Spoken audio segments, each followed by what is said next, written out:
Nancy Arnold noticed the shoes first. Italian leather, polished to a mirror finish, motionless in her peripheral vision as she signed the intake paperwork at the reception desk. She told herself it meant nothing. Rich people existed. They got sick. They stood in hospital corridors just like everyone else. Except these shoes didn't move. Not when the receptionist called another patient, not when a gurney rolled past, not when Nancy finished her signature and tucked her insurance card back into her wallet with fingers that suddenly felt too aware of themselves. The shoes just stood there, 20 feet down the corridor, pointed in her direction. Nancy kept her eyes on the clipboard, her pen, the pale green walls that were trying very hard to look calming and failing spectacularly. Hospitals always smelled like industrial disinfectant and broken promises. She'd been joking about it in her head all morning. At least the coffee's terrible, so my expectations are already low. But the humor wasn't landing anymore, because those shoes were still there. She risked a glance. The shoes were attached to charcoal trousers, a black suit jacket, open, no tie.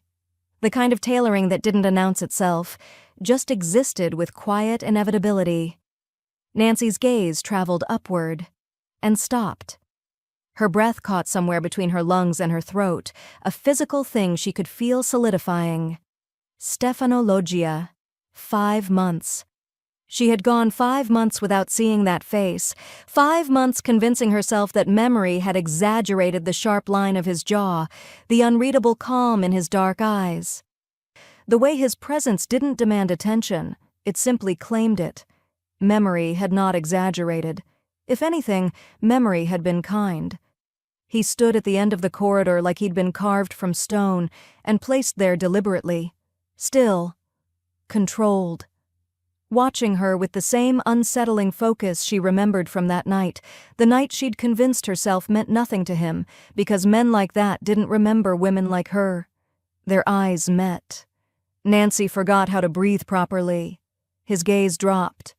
Slowly, deliberately, to her stomach. Pause for 1 second. If you were 5 months pregnant, walking into a hospital for a routine checkup, and you suddenly saw the man you shared one unforgettable night with standing there, powerful, unreadable, and completely unprepared for the truth, what would you do? Would you turn and run, or face him? Tell me in the comments, and don't forget to say where you're watching from, because I want to know how far Nancy and Stefano's story reaches. And if you love intense mafia romances filled with secrets, tension, and slow-burning obsession, like this video, subscribe to Bella Romance Stories, and stay with me, because what happens next will change everything. The air in the corridor changed, thickened, became something she had to push through just to stay upright. Nancy's hand moved instinctively to her belly, a defensive gesture she'd been doing unconsciously for weeks now. The slight swell was hidden beneath her oversized sweater, invisible to anyone who didn't know to look. Stefano knew to look. He didn't move, didn't speak. His expression remained perfectly, devastatingly neutral, but his eyes were doing math. Nancy felt her heart hammering against her ribs, each beat too loud, too obvious. The receptionist was saying something about waiting rooms and appointment times, but the words were just noise now, meaningless static. Because Stefano Loggia was here, in this hospital, looking at her like she was an equation he'd just solved. She wanted to run. She wanted to laugh. She wanted to ask him if he was kidding right now, if the universe had a sick sense of humor, or if she'd done something terrible in a past life to deserve this level of cosmic irony. Instead, she stood frozen, one hand still pressed protectively against her stomach, while a man she'd spent one reckless night with 5 months ago stared at her like she'd just rewritten every plan he'd ever made. A nurse passed between them, clipboard in hand, sensible shoes squeaking against the linoleum. Stefano didn't look away. Nancy's brain was screaming at her to move, to say something, to do anything other than stand there like prey caught in headlights. But her body wasn't listening, because Stefano was moving now, not quickly, not urgently, just inevitably, 3 steps closer, then 4, each movement controlled, purposeful, like he'd already calculated the exact distance needed. He stopped 6 feet away, close enough that Nancy could see the faint shadow of exhaustion beneath his eyes, close enough that she could smell something expensive and understated, sandalwood, maybe, or cedar, close enough that when he spoke, his voice was low enough that only she could hear it. Nancy. Her name in his mouth felt like a key turning in a lock she hadn't known existed. Stefano. Her voice came out steadier than she expected. Small miracle. Funny meeting you here. His gaze flicked down to her stomach again, back to her face. 5 months, he said quietly. It wasn't a question. Nancy swallowed. Give or take. Give or take, he repeated, and something in his tone made her skin prickle. She forced herself to meet his eyes. I had an appointment. You're, visiting someone? No. The single word hung between them, heavy with implication. Nancy's pulse was doing something complicated and unhelpful. So you're here for business, Stefano said. Then, after a pause that felt deliberate, an injury. Nothing serious. Nothing serious. Right. Because men who looked like him, who moved like him, definitely got injured doing normal, non-terrifying things. She should leave. She should make an excuse.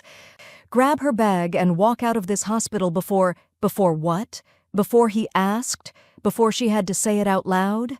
Stefano shifted slightly, and Nancy realized with a jolt that he'd positioned himself between her and the rest of the corridor. Not aggressively, not obviously, just there. A nurse approached, young and efficient, tablet in hand. She glanced at Stefano, then at Nancy, then back to Stefano with the particular hesitation of someone who'd learned to read a room quickly. Mr. Loggia, the doctor can see you now if you're— A moment, Stefano said, not looking at her. The nurse nodded and retreated. Nancy's throat felt tight. You should go. Should I? It wasn't a question that time either. She lifted her chin, forcing herself to hold his gaze. I'm fine. I have an appointment. You have an appointment. We don't need to— Is it mine? The question landed like a physical blow. Nancy's breath hitched. She wanted to lie, wanted to laugh it off, make a joke about terrible timing and cosmic coincidences. But Stefano was looking at her with those dark, unreadable eyes, and she knew that he'd already done the math, already counted the weeks, already reached the same inescapable conclusion she'd been living with for 2 months.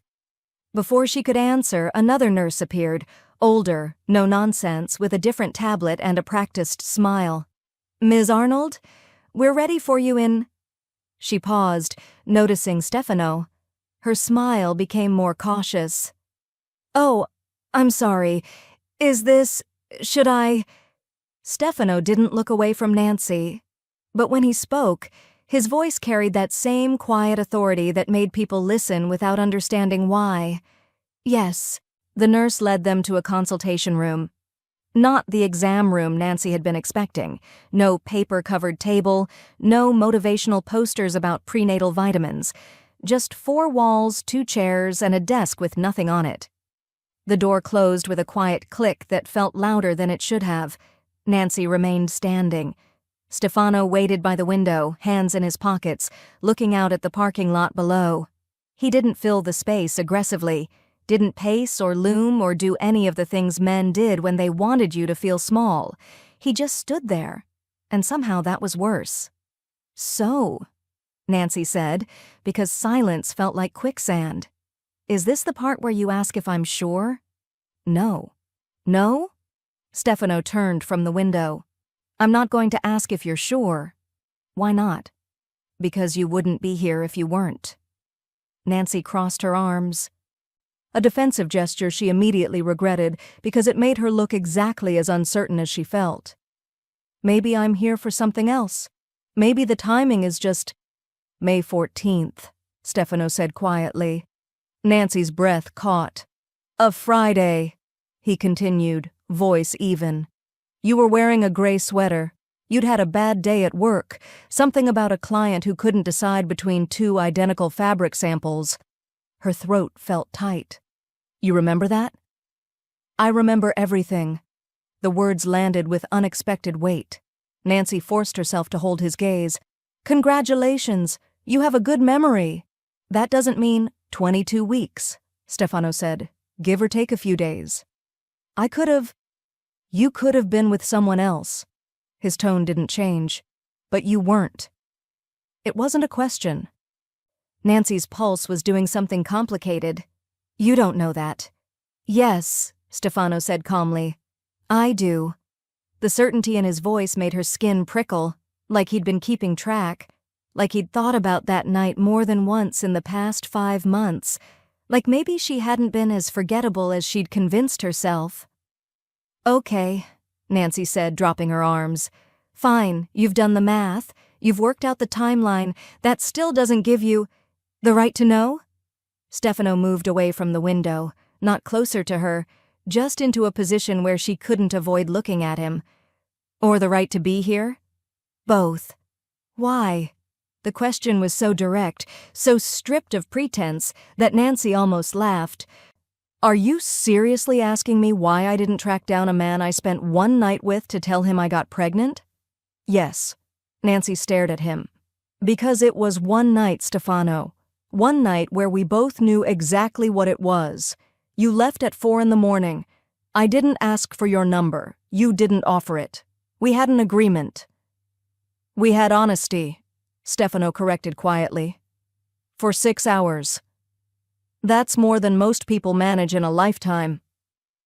Nancy felt something twist in her chest, a feeling she absolutely did not have time for right now.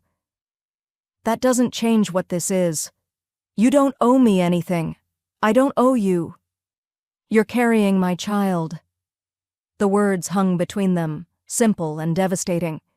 Nancy swallowed. Biology doesn't make you a father. No, Stefano agreed. But it makes this my responsibility. I didn't ask for your responsibility. You didn't ask for any of this. The gentleness in his tone was somehow more unsettling than if he'd been angry. Nancy had prepared herself for anger, for accusations, for demands. She hadn't prepared for this quiet certainty that made her feel like the ground was shifting beneath her feet. I'm fine on my own, she said, hating how defensive it sounded. Are you? Yes. Stefano was quiet for a moment. Then, who knows?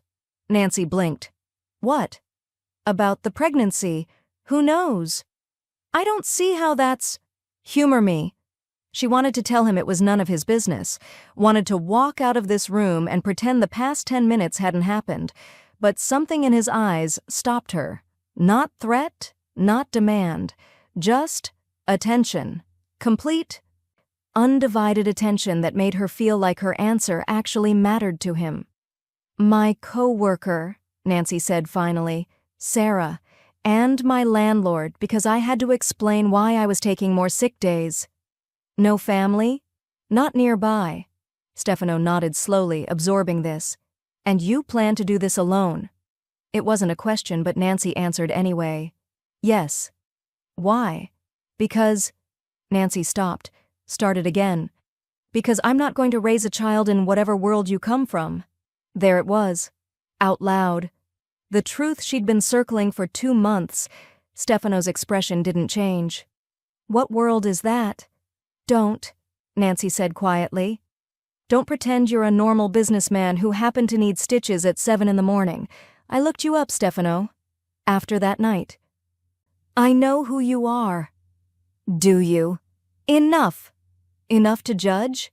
Enough to know that my child deserves better than growing up afraid. The words came out sharper than she'd intended, raw and honest. Stefano was silent for a long moment. When he spoke, his voice was quieter than before. And you think I would let my child be afraid? Nancy met his eyes. I think you live in a world where fear is currency, where people get hurt, where... She gestured vaguely at his torso, where she knew beneath that expensive suit was the fresh injury he'd mentioned. where you end up in hospitals at dawn getting injuries treated that you can't explain. I can explain them. To who? The police you probably have in your pocket? Stefano's mouth almost curved. You've been watching too many films. Have I? He didn't answer. Nancy felt exhaustion settling into her bones. I'm not trying to keep you from knowing or being involved if that's what you want, but I need you to understand that I'm not interested in becoming part of something dangerous. You already are. The words were soft, factual. Nancy felt ice slide down her spine. What? The moment you walked into this hospital carrying my child, you became part of something dangerous. Stefano's voice remained calm, almost gentle. That's not a threat, Nancy. That's reality. Because of you. Yes. The honesty of it was almost worse than if he'd tried to lie. Nancy's hand moved unconsciously to her stomach. Then I'll leave. I'll go somewhere. Where? Stefano asked quietly. Where do you think you can go that I won't find you? That others won't find you? Others. The word landed with sickening clarity. You're trying to scare me, Nancy said, but her voice wavered. I'm trying to be honest. Stefano took a single step closer, not threatening, just present. You wanted me to stay away, to let you handle this alone. I understand that impulse, but it's not possible anymore. Because you won't let it be? Because the world I live in doesn't care what you want. Nancy felt her heart hammering. So what? You're just going to force me to, what? Come with you? Accept protection I didn't ask for? Yes. The single word dropped like a stone. Nancy stared at him. You can't be serious. I've never been more serious about anything in my life. I have a job, an apartment, a life that doesn't involve... All of which can be maintained, Stefano said calmly. With adjustments. Adjustments, Nancy repeated, almost laughing. You mean surveillance, control. I mean safety. Your version of safety. The only version that matters. Nancy felt anger flare, hot and clarifying. You don't get to decide that. Yes, Stefano said quietly. I do. The certainty in his voice was absolute. Not cruel, not even particularly threatening, just final. Like he'd already made calculations she couldn't see, already moved pieces on a board she didn't know she was playing on. Nancy's hands curled into fists. You can't just... I can, Stefano said. And I will. He moved toward the door, then paused with his hand on the handle.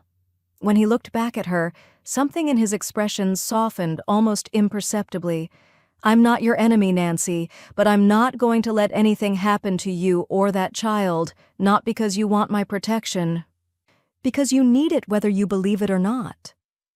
And if I refuse? Stefano's gaze held hers for a long moment. Then he opened the door, and Nancy saw what she hadn't noticed before. 2 men in dark suits standing in the corridor. Not hospital security. His men. You're not leaving this building alone, Stefano said quietly. Then he stepped into the hallway, and Nancy realized with cold clarity that her choice had already been made for her. Nancy's apartment was 12 miles from the hospital. She knew this because she'd mapped it carefully when choosing her obstetrician. 12 miles meant 20 minutes in light traffic, 35 in rush hour. A manageable distance, a safe distance. She mentioned this to Stefano as they walked toward the elevator. He didn't respond. The 2 men in suits, his men, because Nancy was done pretending otherwise, flanked them at a distance that looked casual and felt anything but. One walked ahead, checking corners. The other stayed behind, a shadow Nancy could feel without seeing. I have a car, Nancy said when they reached the parking garage.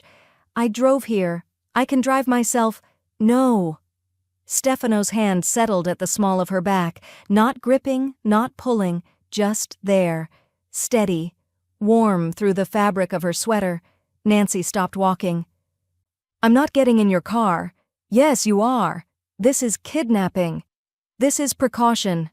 Stefano's voice remained maddeningly calm. "Your car will be delivered to your apartment this afternoon." "How do you even know where—" Nancy stopped, felt something cold settle in her stomach. "You had me followed." It wasn't a question. Stefano didn't deny it. Nancy pulled away from his touch. "How long? Does it matter?" "Yes, it matters. How long have you—" She stopped as understanding crashed over her. "Since that night. You've been watching me since that night." "Not watching," Stefano said quietly. "Aware." "That's not better. It's honest." Nancy wanted to scream, wanted to run, wanted to do literally anything except stand in a parking garage arguing semantics with a man who thought surveillance was a reasonable approach to human interaction. But she was also exhausted and hungry, and the baby was doing that thing where it pressed against her bladder at exactly the wrong moment. "Fine," she said, hating every syllable. "Take me home. But then you leave." Stefano's expression didn't change. "We'll see." The car was black. Expensive. The kind of vehicle that probably had bulletproof windows and no visible license plates. Nancy didn't ask. One of the suited men opened the rear door. Stefano gestured for her to enter first. She did, mostly because standing in a parking garage felt increasingly vulnerable, and at least inside the car she could pretend she had some measure of control. Stefano slid in beside her. The door closed with a heavy, final sound. The interior smelled like leather and something else, something distinctly Stefano. Cedar, maybe. Or sandalwood. The same scent she remembered from 5 months ago, when she'd been foolish enough to think one night with a stranger wouldn't have consequences. The car pulled out smoothly. Nancy focused on her breathing. In through her nose, out through her mouth. The technique her pregnancy app recommended for anxiety. It wasn't working. "You don't have to be afraid," Stefano said quietly. Nancy turned to look at him. "You just told me I'm in danger because I'm carrying your child. What exactly should I be feeling?" "Protected. By you?" "Yes. The person who created the danger in the first place." Stefano was quiet for a moment. "Yes." The honesty of it was almost worse than if he'd tried to argue. Nancy looked out the window, watching the city slide past. They were heading north, which was right, toward her neighborhood. That was something. "What happened to you?" she asked, suddenly.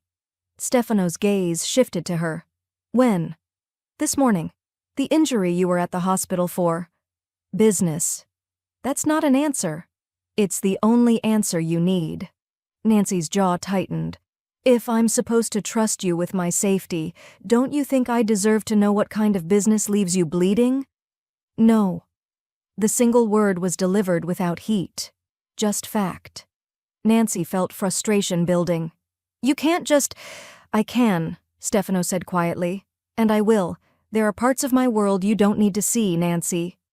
"Parts I won't let you see?" "Because you're protecting me?" "Yes." "Or because you're protecting yourself?" Something flickered in Stefano's expression, too fast to read, gone before Nancy could interpret it. "Both," he said finally. The honesty surprised her into silence. They drove for another 2 minutes before Nancy noticed. The car was slowing down, not stopping, just moving more carefully, deliberately. The man in the passenger seat, not the driver, shifted in his seat, said something low in Italian.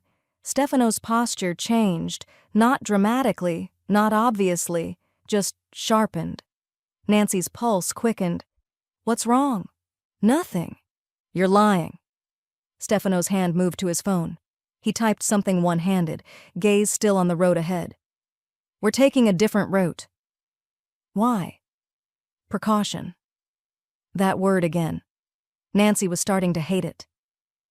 She looked out the rear window, saw nothing unusual, just normal traffic, normal people living normal lives, except one car seemed to be maintaining the same distance behind them. Black sedan, tinted windows, like theirs. "Someone's following us," Nancy said, hating how her voice wavered. "Not anymore," Stefano said. The driver made a sudden turn. Smooth, controlled, but fast enough that Nancy had to brace herself against the seat. The black sedan didn't follow. But 2 blocks later, a different car appeared in the rearview mirror. Gray this time. Same tinted windows. Nancy's mouth went dry. Stefano. I see it. His voice remained calm, but his hand had moved to rest on the seat between them, close to her, not touching, but ready to. The man in the passenger seat spoke again, rapid Italian, low and urgent. Stefano responded in the same language, then switched to English. How many? 2 vehicles, maybe 3. Nancy felt her heartbeat in her throat. Who are they? People who don't concern you. People who are following us concern me very much. Stefano's gaze finally shifted to her, direct, assessing. Are you going to panic? Nancy wanted to laugh, or scream. I'm considering it. Don't. That's not helpful advice. It's the only advice that matters. Stefano's hand moved fractionally closer to her, still not touching. Stay calm, stay quiet. Let me handle this. Handle what? What are they? The car accelerated, not recklessly, not dramatically, just faster, purposeful. Nancy's hand automatically went to her stomach, protective instinct overriding everything else. Stefano noticed. His expression softened almost imperceptibly. Nothing's going to happen to you, he said quietly. You can't promise that. Yes, Stefano said. I can. The certainty in his voice should have been reassuring. Instead, it made Nancy understand something she'd been avoiding since the hospital. This wasn't theoretical danger. This wasn't Stefano being paranoid or controlling. This was real. People were actually following them, actually hunting because that's what this felt like. A hunt. And she was the target. Or the baby was. Or both. I'm going to be sick, Nancy said. No, you're not. That's not something you get to decide. Breathe, Stefano said. Not a command, an instruction. In through your nose, count to 4. Nancy wanted to tell him to shove his breathing exercises. Instead, she did what he said. Because what else could she do? The car made another turn, then another. The cityscape outside became less familiar. Streets she didn't recognize, buildings she'd never seen. Where are we going? Nancy asked. Somewhere safe. That's not an answer. It's the only one I have right now.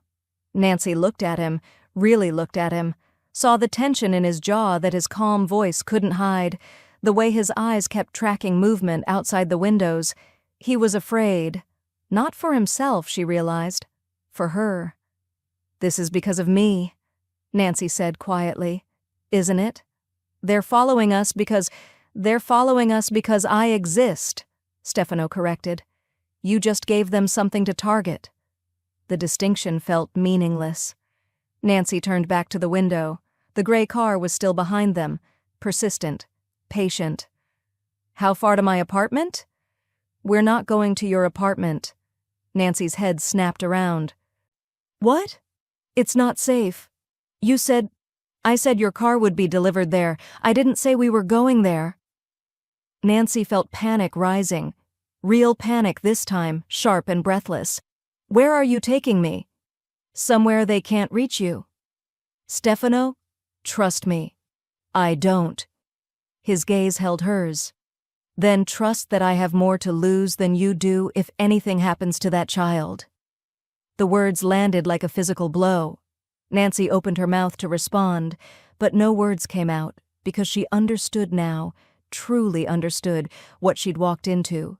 This wasn't about control, wasn't about Stefano being possessive or demanding. This was about survival. His, hers, the life growing inside her. The car turned again, and Nancy stopped trying to track their location, stopped trying to map their route home. Because wherever they were going, it wasn't home, and she had absolutely no say in the matter. Stefano's phone buzzed. He glanced at it, then said something to the driver in Italian that made the man's jaw tighten. What? Nancy asked. What is it? Stefano looked at her for a long moment before answering. They know where you live. The penthouse occupied the entire top floor. Nancy noticed the security first. Cameras positioned at subtle angles, reinforced door frames, windows that looked like ordinary glass, but probably weren't. Everything designed to look normal while being anything but. Stefano's hand remained at her back as they entered, guiding, not forcing. She wanted to pull away, wanted to establish boundaries that felt increasingly meaningless. Instead, she stepped inside and tried not to let the space overwhelm her. Floor-to-ceiling windows overlooked the city. Hardwood floors, clean lines, minimal furniture. Everything expensive in that quiet way where price tags didn't matter because they'd been irrelevant to begin with. But it was the silence that struck her most. Complete, heavy. The kind of quiet that money bought, soundproofing so effective that the city 30 floors below might as well not exist. Guest room is down the hall, Stefano said, removing his suit jacket. Bathroom attached. There's clothing in the closet. Nancy turned to stare at him. Clothing? Yes. In my size? Yes. She wanted to ask how. Wanted to demand explanations for why he had women's clothing in guest room closets. But she was too exhausted to fight about it. Is there a lock on the door? She asked instead. Yes.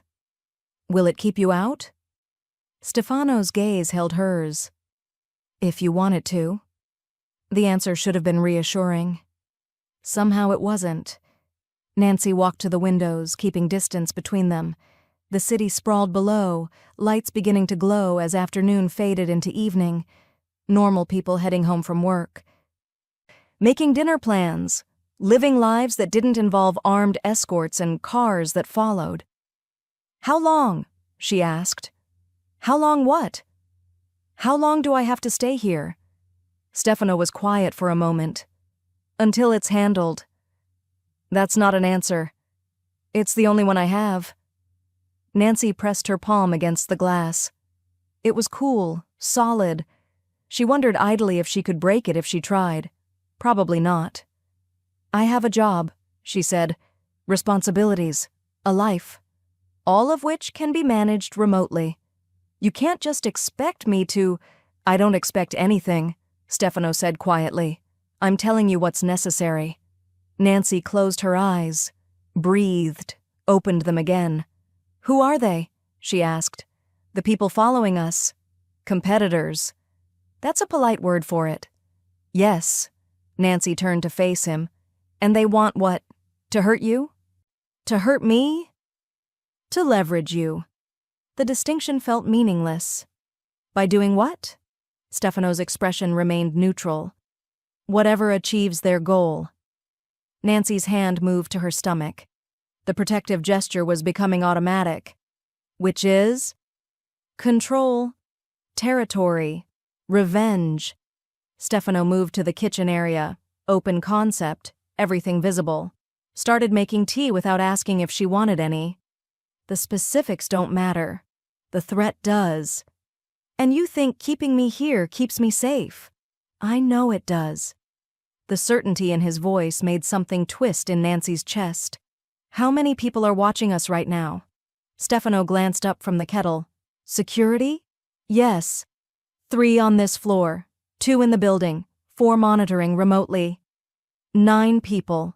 9 strangers whose job was to make sure she didn't leave or that no one got in. Nancy wasn't sure which thought was more unsettling.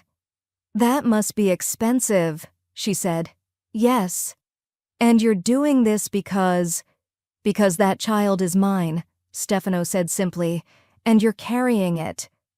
Nancy wanted to argue, wanted to point out that biology didn't equal ownership, that she'd never asked for protection she didn't want, but she was tired and hungry, and the baby was doing somersaults that made her nauseous. Where's the guest room? She asked. Stefano gestured down the hall. Second door. There's food in the refrigerator. Help yourself. Nancy nodded and started walking, then stopped. Stefano. He looked at her. If I wanted to leave? You won't. But if I did, Stefano held her gaze, then I'd ask you not to, and then I'd make sure you stayed anyway. The honesty was almost refreshing. Nancy continued down the hall without responding. The guest room was smaller than she'd expected, still larger than her entire apartment, but comparatively modest. A queen bed with white linens, a desk, a chair by the window, everything clean and impersonal, like a hotel room designed by someone with too much money and too little imagination. Nancy opened the closet. The clothing was organized by type and color. Maternity wear, comfortable, well-made, exactly her size. Jeans, sweaters, dresses she'd never wear but someone had thought she might need. She pulled out a soft gray sweater and held it up. The fabric was expensive, cashmere probably. The tag was still attached. Everything was new, bought specifically for her, or for whatever woman ended up in this room. Nancy wasn't sure which possibility bothered her more. She changed clothes mechanically, trying not to think too hard about how Stefano knew her size, trying not to wonder how long he'd been planning this. When she emerged 20 minutes later, Stefano was standing by the windows with his phone to his ear, speaking Italian in that low, controlled tone that probably intimidated the person on the other end. He ended the call when he saw her. "Tea's on the counter," he said, "and food." Nancy found a plate, waiting, sandwich, fruit, nothing fancy, but everything she would have chosen herself. The tea was chamomile, prepared exactly how she liked it. She didn't ask how he knew. "You remembered?" she said instead. Stefano's gaze met hers. "I told you? I remember everything." Nancy picked up the mug, grateful for something to do with her hands. "That night. When you left, I didn't want to." The admission surprised her into silence. Stefano continued, voice quiet. "I had to. Business that couldn't wait, but I didn't want to." "You could have said that." "Would you have believed me?" Nancy thought about it. About the woman she'd been 5 months ago, confident in her independence, certain that one night with a stranger was exactly that. One night. "No," she admitted. "Then it wouldn't have mattered." They stood in silence, Nancy sipping tea, Stefano watching her with that unsettling focus she was beginning to recognize. Not threatening, not even uncomfortable, just present. Completely, undeniably present. "Why that night?" Nancy asked suddenly. "Why me?" Stefano was quiet for a long moment. "Because you looked at me like I was human," he said finally. "Not dangerous, not useful. Just human." Nancy's throat felt tight. "You are human. Most people forget that. Maybe you make them forget." Stefano's mouth almost curved. "Maybe." Nancy set down her mug. "I should eat something. You should rest." "I'm not tired." "You're exhausted." He was right. Nancy hated that he was right. She picked up the sandwich, more to have something to focus on than because she was hungry. The bread was good, fresh. Someone had made this recently. "Do you have staff here?" she asked. "No." "Then who?" "I made it." Nancy stopped chewing. Looked at him. Stefano met her gaze evenly. "I can make a sandwich, Nancy." "Mafia bosses don't make sandwiches." "This one does." Something about that image, Stefano Loggia, standing in his pristine kitchen making her food, made Nancy's chest ache in a way she absolutely did not have time to examine. She finished eating in silence, hyper-aware of his presence, even though he wasn't crowding her, wasn't hovering, just existed in the same space, close enough to help if needed, far enough to let her breathe. When she was done, she washed her plate in the sink. Stefano didn't tell her to leave it, didn't offer to do it himself. Just watched. "I'm going to lie down," Nancy said finally. Stefano nodded. "If you need anything, I'll figure it out." His expression didn't change, but something in his eyes suggested he knew she was lying. Nancy retreated to the guest room, closed the door, and tested the lock. It engaged with a solid click. She sat on the bed, then lay back, staring at the ceiling. Her phone buzzed in her pocket. She'd almost forgotten she had it. A text from Sarah. "Where are you? You missed our meeting." Nancy stared at the message, tried to formulate a response that wouldn't sound insane. Something came up. "I'll explain later." 3 dots appeared immediately, disappeared, appeared again. "Are you okay?" Nancy looked at the locked door, at the expensive room, at the windows that probably couldn't break. "Yes," she typed, then deleted it. "I don't know," she typed instead, then deleted that too. Finally, "I'll call you tomorrow." She set the phone on the nightstand and closed her eyes. Sleep came faster than expected, exhaustion claiming her despite everything. She dreamed of being followed, of shadows with no faces, of Stefano standing between her and something she couldn't see. When she woke, it was dark. Late evening, maybe, or early night. Nancy lay still, orienting herself. Guest room, penthouse, Stefano's world. Then she heard it. Voices. Low, urgent, not in the room, outside, in the main space. Nancy sat up slowly, heart already accelerating. She moved to the door, pressed her ear against it. "Can't be certain," someone was saying. Male voice. Not Stefano. "I'm certain." That was Stefano.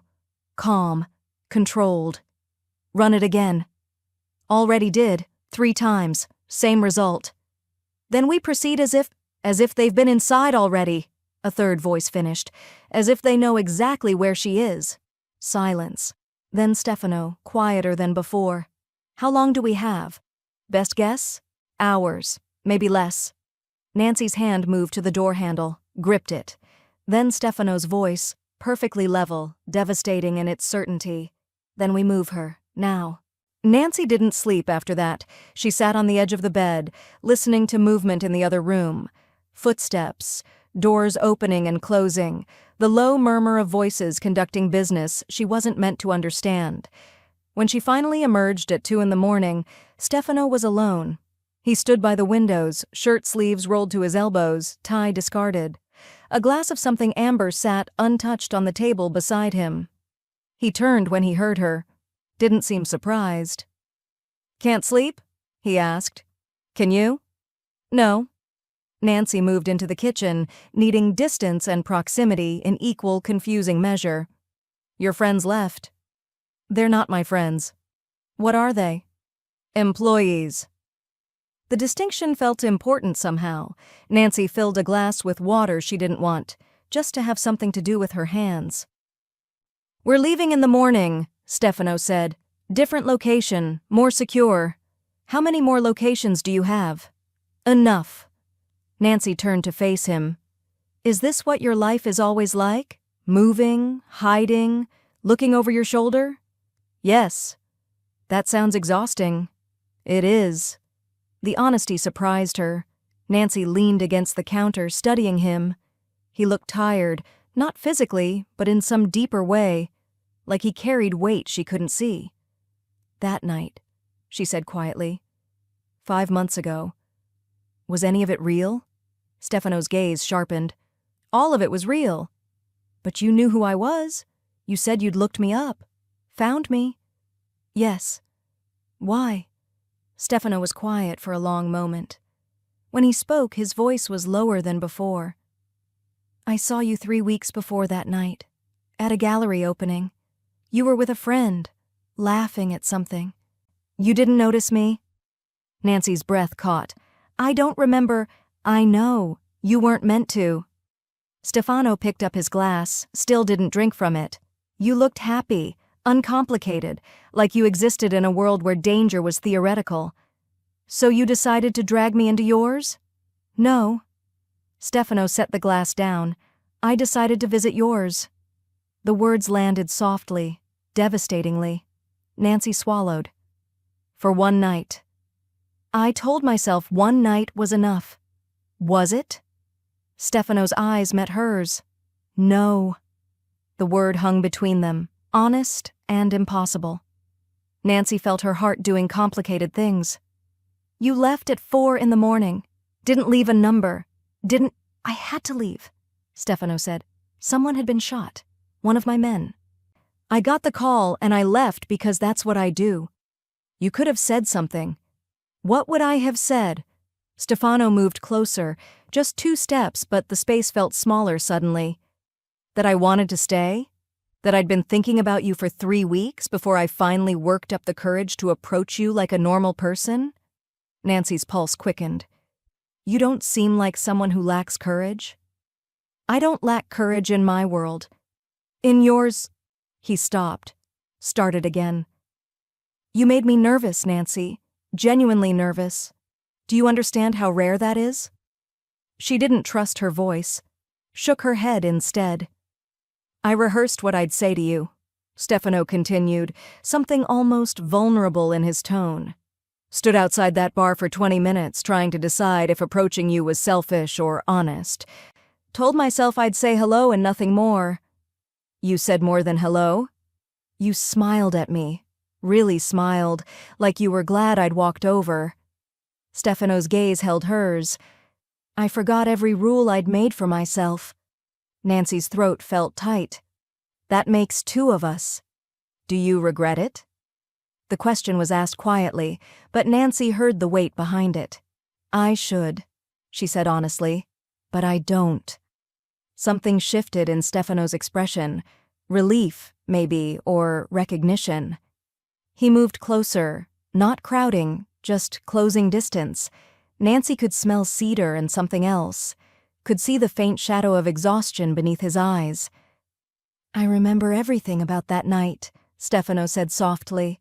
The way you laughed at my terrible joke about hospital coffee, the way you argued about whether intention mattered more than outcome, the way you looked at me when I told you my name, like you were deciding whether to run or stay. I almost ran. I know. Why didn't you let me? Because you didn't actually want to run, Stefano said. You wanted someone to give you a reason to stay. Nancy's breath caught. That's presumptuous. Is it wrong? She couldn't answer that. Stefano raised his hand, slowly giving her time to move away, and touched her face. Just his fingertips against her jaw, gentle and deliberate. I've thought about that night every day for 5 months, he said quietly. Told myself it was reckless, dangerous, that I'd put you at risk just by existing near you.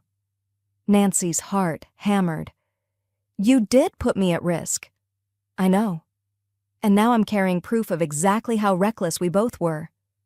Yes. His thumb brushed her cheekbone. Nancy felt herself leaning into the touch without conscious decision.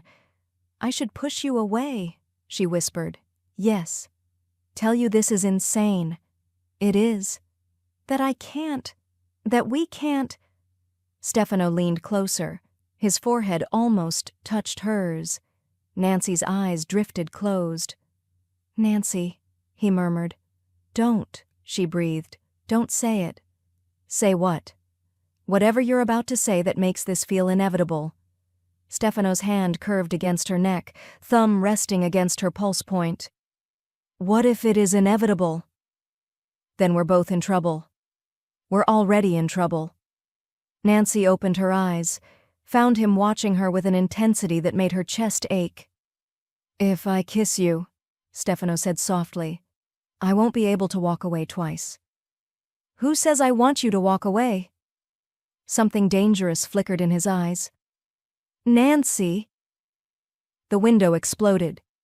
Glass shattered inward in a crystalline wave, followed immediately by the sharp crack of gunfire. Stefano moved instantly, his body covering hers, forcing her down, shielding her completely as 3 more shots punched through the reinforced glass.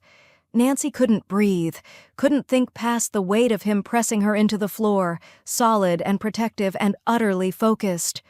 Stay down, he ordered, voice sharp and commanding in a way she'd never heard before. More shots, closer now. Stefano's hand found his phone, pressed something. Alarms erupted, sharp, insistent, everywhere at once. Nancy's ears were ringing. her hands instinctively curved over her stomach. "Don't move," Stefano said again, shifting slightly but never exposing her. "Don't make a sound." She nodded against the floor, tasting fear and adrenaline. Footsteps pounded in the corridor outside, doors burst open, and Nancy realized with cold, terrible clarity they'd found her anyway. The shooting stopped. Nancy remained pressed against the floor, Stefano's weight still covering her, his breathing controlled despite the chaos. She could feel his heartbeat, steady, unhurried, like gunfire through windows was just another Tuesday. "Clear," someone called from the doorway. Stefano didn't move immediately. His hand came to rest briefly against Nancy's head, checking, she realized, making sure she was intact. "Are you hurt?" he asked quietly. Nancy shook her head, not trusting her voice. Only then did he shift, rising smoothly and pulling her up with him. His hands remained on her arms, steadying her even as he scanned the room with clinical precision. 3 men stood in the doorway, weapons drawn, not pointed at her, pointed out, toward threats she couldn't see. "Perimeter?" Stefano asked. "Contained. 2 shooters. Rooftop across the street. Alive? 1 is."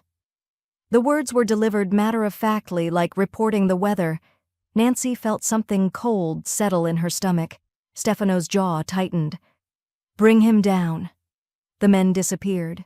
Nancy stood motionless, glass crunching under her feet, staring at the shattered window. Cold air poured in, carrying the smell of gunpowder and city night. "Nancy." Stefano's voice pulled her back. "Look at me." She did. Saw something in his expression she couldn't name. Concern, maybe? Or calculation.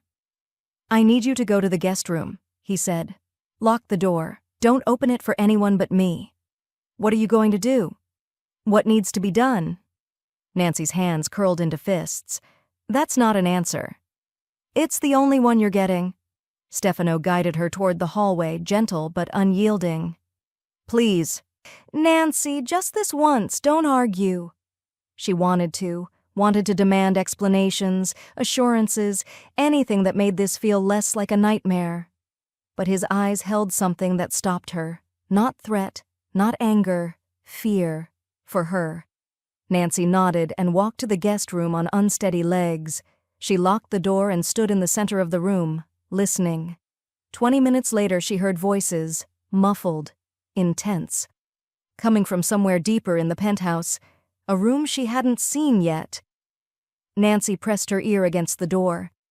"Don't care what they offered you," Stefano's voice colder than she'd ever heard it.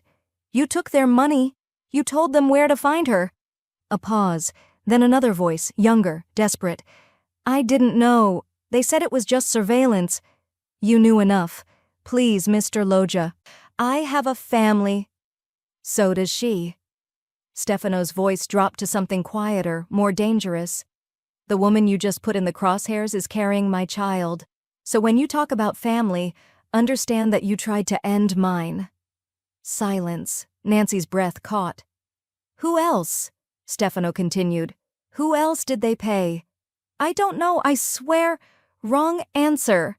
A sound Nancy couldn't identify. Sharp, brief. Then crying. Nancy stepped back from the door, pulse hammering. This was Stefano's world. This was what protection looked like when the veneer came off. She moved to the window, needing air, needing space, needing anything but the sound of someone begging in the next room. The window didn't open. Of course it didn't. When Stefano knocked an hour later, Nancy almost didn't unlock the door, but she did. He stood in the hallway, shirt sleeves still rolled up, no blood visible but something dark in his eyes that suggested he'd washed his hands recently. "It's handled," he said. "What does that mean?" "It means you're safe." "For how long?" Stefano's expression didn't change. "As long as I'm breathing." Nancy wanted to scream. Wanted to laugh, wanted to ask him if he understood how terrifying that promise was. "The man," she said quietly. "The one who betrayed you. What happened to him?" "He's alive." "Where?" "Somewhere he can't hurt you again." Nancy's hands trembled. "You tortured him." It wasn't a question. Stefano didn't deny it. He gave you information, Nancy continued, working through it. Names, locations, whatever you needed. Yes. And now I use that information to end this. The certainty in his voice made her skin crawl.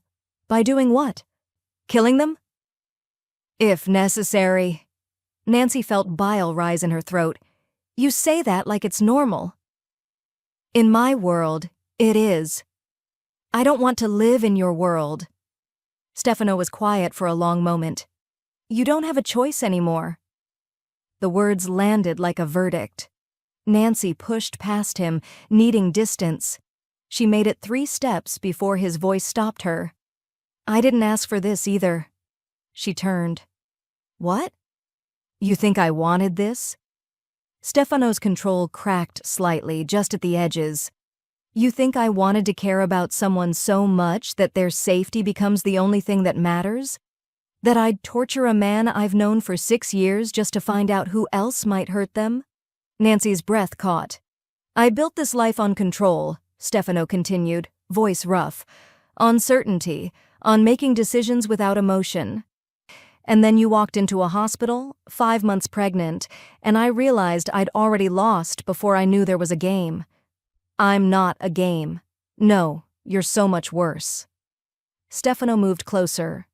You're the only thing I can't afford to lose. Nancy felt tears prick her eyes. You can't love me into a cage and call it protection. I can, if it keeps you alive. That's not love. That's control. Maybe in my world, they're the same thing. The honesty of it was brutal. Nancy turned away, unable to look at him. I need air. You can't leave. I know. The words tasted like ash. Believe me, I know. Nancy didn't sleep that night. She lay in bed, staring at the ceiling, listening to Stefano pace in the next room. Back and forth like a caged animal, or a man who'd realized his cage had a door he couldn't control. By dawn, Nancy had made a decision. She couldn't stay here, couldn't raise a child in this world of violence and protection that felt indistinguishable from imprisonment. She'd leave. Somehow. Find a way out of the city, out of the country if necessary. Disappear so thoroughly that even Stefano's resources couldn't find her. It was impossible, probably, suicidal, definitely, but staying felt like dying slowly. Nancy pulled out her phone, hands shaking, started searching for information she'd need, bus routes, border crossings, places where people vanished. She was so focused on the screen that she didn't hear the door open, didn't realize Stefano was standing there until he spoke. Planning a trip? Nancy's head snapped up. Stefano leaned against the doorframe, arms crossed, expression unreadable. But his eyes held something that made her chest tighten. Not anger, disappointment. How long have you been standing there? Nancy asked, voice unsteady. Long enough. Stefano stepped into the room. Were you going to tell me? Or just disappear? Nancy's hands curled around her phone. Does it matter? Yes. Why? You'd just stop me anyway. Probably, Stefano agreed. But I'd rather you be honest about wanting to leave than lie about staying. Nancy felt something break inside her chest. I can't do this, Stefano. I can't live like this. Like what? Like a prisoner. Like someone who needs permission to breathe. Stefano moved closer, crouching in front of her so they were eye level. You're not my prisoner. Then let me go. No. Nancy's breath hitched. You can't keep me here. Watch me. The certainty in his voice was absolute. Nancy looked away, tears finally spilling over. This isn't love. Maybe not, Stefano said quietly, but it's all I know how to give. He stood, pulled her phone gently from her hands, and looked at the screen. His expression hardened. Mexico, he read. Cash-only hostels, fake identification services. His gaze lifted to hers. You were serious. Yes. Stefano pocketed her phone. Not anymore. Nancy surged to her feet. You can't just... I can. Stefano's voice remained maddeningly calm. And I will. Because if you run, Nancy, you won't make it past the city limits before they find you. And when they do... He stopped. Didn't finish the sentence. He didn't have to. Nancy sank back onto the bed, defeated. Stefano watched her for a long moment. Something unreadable in his expression. Then he turned and walked to the door. Paused. For what it's worth, he said quietly, not looking back. I understand why you want to leave. I'd probably try the same thing. Then why won't you let me? Stefano's hand tightened on the door frame. Because I already know how this story ends if you go, he said. And I'm not strong enough to let that happen. The door closed softly behind him. Nancy heard the lock engage from the outside. She was alone. And for the first time since this started, she understood exactly how trapped she really was. The lock disengaged 3 hours later. Nancy looked up from where she sat by the window, expecting Stefano. Instead, a woman stood in the doorway, 40-something, elegant in a way that spoke of old money and older secrets, dark hair pulled back severely, eyes that assessed Nancy with clinical precision. Ms. Arnold, the woman said, my name is Teresa Loggia, Stefano's aunt. Nancy stood slowly. He didn't mention you. He wouldn't. Teresa stepped inside, closing the door behind her. May I sit? Nancy gestured to the chair, wary. Teresa settled gracefully, studying Nancy with unsettling focus. You're younger than I expected. Is that a problem? That depends. Teresa's gaze dropped to Nancy's stomach. On whether you understand what you've done to him. Nancy's jaw tightened. I didn't do anything to him. No? Teresa's mouth curved slightly. You made him vulnerable. In our world, that's a death sentence. Then maybe he shouldn't have what? Felt something? Wanted something beyond this life? Teresa leaned forward slightly. My nephew has spent 15 years building walls around himself. You walked through them in a single night. Nancy didn't know what to say to that. There's a car waiting downstairs, Teresa continued quietly. Back entrance. No security. Money in the account I've just transferred to your phone. The one Stefano took from you is in his office safe. Combination 1405. Nancy's breath caught. What? May 14th, Teresa said. The night you met. He's sentimental in ways he'd never admit. Why are you telling me this? Teresa stood, smoothing her skirt. Because I love my nephew. And because you're going to destroy him if you stay. He won't let me leave. He will if he thinks it's necessary. Teresa moved to the door, paused. There's going to be a meeting in 20 minutes. Every man in this building will be occupied. You'll have a 10-minute window. Use it. Nancy's pulse hammered. You're betraying him. No, Teresa said softly. I'm saving him. There's a difference. The door closed. Nancy stood frozen. Mind racing. 10 minutes. That's all she'd have. She moved quickly, changing into clothes that wouldn't stand out. Found her phone's last known location using the laptop left in the room, Stefano's office, like Teresa said. The combination worked. Her phone was there, along with cash she hadn't expected. Documents. A passport that wasn't hers but had her photo. He'd been prepared for this. For her running. Nancy's hands shook as she pocketed everything. She made it to the stairwell, down 3 flights, and found Stefano standing at the landing. He didn't look surprised. Teresa, he said quietly. I wondered when she'd make her move. Nancy's heart stopped. You knew? I've known for 2 days that someone in my inner circle was planning something. Stefano's voice remained calm, but something dangerous lurked beneath it. I didn't know it was family. She's trying to help you. By helping you leave? Stefano moved closer. That's not help, Nancy. That's strategy. Nancy backed against the wall. I can't stay here. I know. The admission surprised her into silence. Stefano stopped 3 feet away. I know you can't stay, that this world will suffocate you. That every day here costs you something I can't repay. Then let me go. I can't? His voice cracked slightly. I physically cannot make myself let you walk away knowing what's waiting out there. Nothing's waiting. Everything is waiting. Stefano's control finally splintered. You think Teresa's betrayal is the only one? You think I haven't been hunting a leak for weeks? Someone in my organization has been feeding information to the Calabrese family, someone close enough to know about you. Nancy felt ice in her veins. Who? I don't know yet. But when I find out... He stopped, breathed. If you leave now, whoever it is will know within the hour, and they will use you to end me. So I'm bait. You're leverage, there's a difference. Nancy's eyes burned. I never asked to be either. I know. Stefano moved closer, voice dropping. I know you didn't ask for any of this, but I'm asking now. Stay, not in a cage, not as a prisoner, as... He stopped. Nancy's breath caught. As what? As someone I love, Stefano said quietly. Even though I have no right to, even though it's the most selfish thing I've ever admitted. The words hung between them, raw and impossible. Nancy felt tears spill over. That's not fair.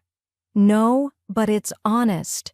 She wanted to argue, wanted to tell him love wasn't supposed to feel like drowning, but she couldn't, because some traitorous part of her had known for weeks that she loved him back.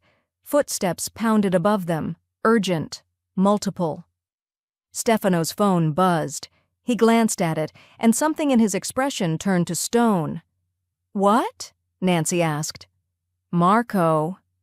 Stefano's voice went flat. He's been with me for 8 years. Since I was 25. Stefano. He just accessed the security system, disabled the south cameras. Stefano looked at her, something terrible in his eyes. He's letting them in. Nancy's blood went cold. How many? Enough. Stefano moved past her, back up the stairs, not running, walking with purpose that felt more dangerous than panic. Nancy followed. What are you going to do? He didn't answer. They reached the main floor. Men were gathering. Stefano's men, weapons appearing with practiced efficiency. Teresa stood near the window, face pale. Stefano, I know. Stefano's voice held no warmth, no anger, just certainty. But you gave her the opportunity, and that's enough. He pulled out his phone, pressed a single contact. When he spoke, his voice carried the weight of absolute authority. The penthouse became a fortress in under 2 minutes. Nancy watched from the corner where Stefano had positioned her, behind reinforced walls, protected by 2 men whose names she didn't know but whose competence was evident in their silence. Stefano stood in the center of the room, phone to his ear, speaking rapid Italian. His voice remained level, controlled, like he was arranging dinner reservations instead of preparing for war. Marco, he said into the phone, switching to English. I know you're listening. Silence on the line. Then, Stefano, I can explain. You disabled the south cameras 19 minutes ago. You've been on Calabrese's payroll for 6 months. You told them about Nancy 3 weeks ago. Stefano's tone didn't change. What's left to explain? They have my sister. I know. I've had people watching her since yesterday.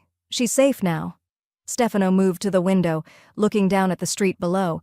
You should have come to me. I couldn't. You could have. You chose not to. Stefano's jaw tightened. How many are coming? A pause. 12. Maybe 15. Armed? Yes. When? They're already in the building. Stefano ended the call, turned to his men. 3 teams, stairwells and elevator. No one gets past the 20th floor. They moved immediately, silent and efficient. Only one remained with Nancy, older, gray at the temples, eyes that had seen too much. I'm Victor, he said quietly. I won't let anything happen to you. Nancy nodded, not trusting her voice. Stefano approached, crouching in front of her. Stay here. Don't move unless Victor tells you to. Where are you going? To end this. Nancy grabbed his wrist. You said 12 people. You have What? 8 men here? 7 now. That's not enough. It will be. Stefano covered her hand with his. Trust me. I do. That's the problem. Something softened in his expression. He leaned forward, pressed his forehead to hers briefly. This ends tonight, one way or another. Then he was gone. Nancy counted the minutes by her heartbeat. Distantly, she heard sounds, sharp cracks that might have been gunfire or doors slamming, shouting in Italian, something heavy hitting the floor. Victor stood motionless by the door, weapon drawn, listening. Is he winning? Nancy whispered. Mr. Loggia doesn't lose. It wasn't an answer, but it was something. More sounds. Closer now. Victor's posture shifted slightly. Get behind the desk. Nancy moved, pressing herself against solid wood, hands protectively over her stomach. The door burst open. Not Stefano. A man she didn't recognize, blood on his shirt, wild-eyed and desperate. Victor fired once. The man dropped. Nancy bit back a scream. Stay down, Victor ordered, moving to check the corridor. He didn't see the second man until too late. The shot caught Victor in the shoulder, spinning him back. He returned fire even as he fell, and the attacker collapsed. Then silence. Nancy's ears rang. Her breathing came too fast, too shallow. Victor was on the ground, conscious but bleeding. Go, he gasped. Back room. Lock yourself. Footsteps in the hallway. Nancy froze. Stefano appeared in the doorway, and Nancy's chest loosened until she saw the blood. His left side, dark and spreading. His face pale but composed. He moved like the injury didn't exist, but Nancy saw the way he favored his right side. Victor, Stefano said calmly. Status? Through and through, I'm fine. Stefano moved to Nancy, checking her with his eyes before his hands. You're okay? I'm fine. You're shot. Grazed. That's not grazed. Nancy. His voice held exhaustion she'd never heard before. I'm fine. He wasn't. She could see it in the way he breathed, shallow and careful, in the slight tremor in his hands that he couldn't quite control. How many? She asked. Down? All of them. Stefano moved to help Victor up. Alive? 4. Including Marco. And the Calabrese family? Stefano's expression went cold. Being handled as we speak. Nancy understood, didn't ask for details. She watched Stefano help Victor to a chair, watched him press gauze to the wound with steady hands despite his own injury, watched him make 3 phone calls organizing cleanup, medical attention, consequences. His control never wavered, until it did. He swayed slightly, caught himself against the desk. Nancy was at his side immediately. Sit down. I'm fine. You're bleeding everywhere. Sit down. Stefano sat, more from exhaustion than obedience. Nancy pulled up his shirt, saw the wound, long, deep, still bleeding despite his attempts to ignore it. This needs stitches. I know. Actual medical stitches, from a doctor. I know. But he didn't move, just sat there, looking at her with something raw in his eyes. I would have killed them all, he said quietly, if they'd touched you. I would have burned the entire Calabrese organization to the ground. Nancy's hands shook as she pressed gauze to his side. I know. That should terrify you. It does. She met his gaze. But not the way you think. Stefano reached up, cupped her face with his uninjured hand. I meant what I said. I love you, even though... Nancy felt it then. Sharp, sudden pain low in her abdomen. She gasped, hand flying to her stomach. Stefano's expression transformed instantly. Nancy? Something's wrong. The pain intensified, spreading. Something's wrong with the baby. Stefano was moving before she finished speaking, phone out, barking orders. Get the car, now. Call Dr. Rivera. Tell her we're coming in. He pulled Nancy to her feet carefully, supporting her weight. Stefano, I can't... Yes, you can. His voice was steady despite the blood, despite everything. Stay with me. Just stay with me.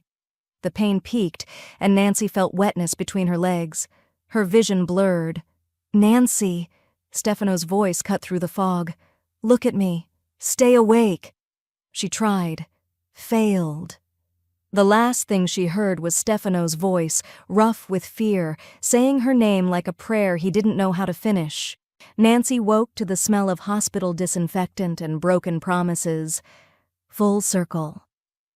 Stefano sat beside her bed, still in his blood-stained shirt, stitches visible at his side where someone had finally forced him to accept medical attention. His hand wrapped around hers, thumb tracing absent patterns on her knuckles. He looked exhausted. Human. The baby? Nancy's voice came out rough. Fine. Completely fine. Stefano's grip tightened. Stress-induced contractions. You're on bed rest for 48 hours, then modified activity until delivery. Nancy let out a breath she hadn't known she was holding. And you? 23 stitches. I'll survive. Will you? The question held more weight than injury counts. Stefano was quiet for a moment. Marco's sister is safe.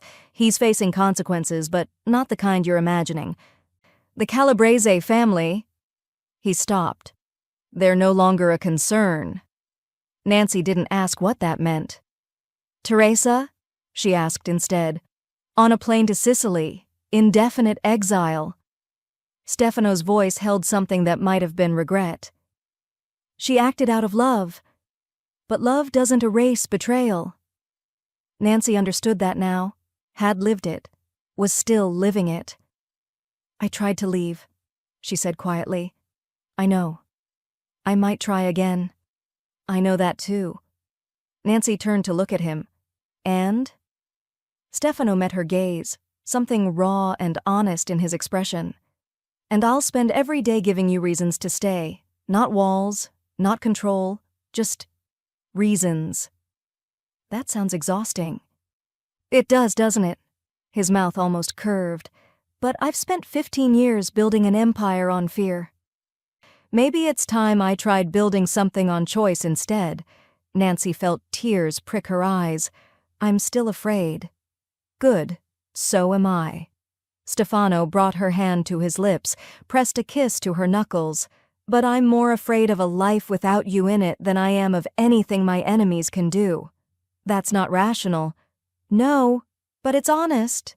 A nurse entered, checked monitors with practiced efficiency. Baby's heartbeat is strong. You're both doing well. After she left, Nancy said, I want conditions. Stefano waited. I want to know what's happening, not details that will haunt me, but enough to understand the risks. I want agency over my own life, where I go, who I see. I want our child to have choices I didn't have. Done?